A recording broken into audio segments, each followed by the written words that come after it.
কোথায় বিরিয়ানি কি মানুষ দেয় না মসজিদে? আপনি শুধু বিরিয়ানির হিসাব করলে তো হবে না, দ্রব্যমূল্যটার দিকে তো চাইতে হবে। বিরিয়ানি আনতে কত লাগে আমাকে বলতে দেন কাঁচামরিচের দাম, মশলাপাতির দাম, বাজারে যাই আপনি হিসাব করে দেখছেন বিরিয়ানি রানতে কত খরচ হয়।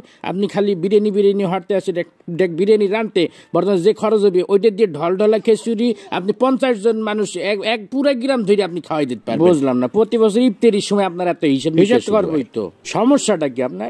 আপনি খালি খাওয়ার হিসাবটাই বুঝলেন, আপনি দ্রব্যমূল্য হিসাবটা বুঝবেন না। আপনি কি মনে হচ্ছেন আমি কি বহুত টাকার মালিক হয়ে গেছি? হ্যাঁ, এখন যত কামাই তত খরচ। এই যে আপনার মসজিদে প্রতি মাসে ইমাম সাহেবের বেতন না দিলে ইমাম সাহেব চলবে কেন? থামেন, আমার কথা বলতে দেন। আবার এই যে রমজান মাস আইছে, তারাবি পড়াবে, হাদিয়া দিতে হইবে না? আমার খরচ কি কম? ফেতরা দিতে হইবে। আল্লাহ আপনার ধন সম্পত্তি দিছে, ধন সম্পত্তি দিয়ে আপনার পরীক্ষা লেতে আছে।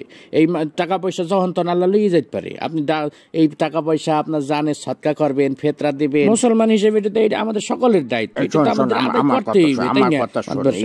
সবাই বয়ান করে বুঝানো যায় না, বুঝছো? যে গেটি বেহার তুই কোরআন বুঝাইতে খাওয়াইলেও বুঝবে না কথা।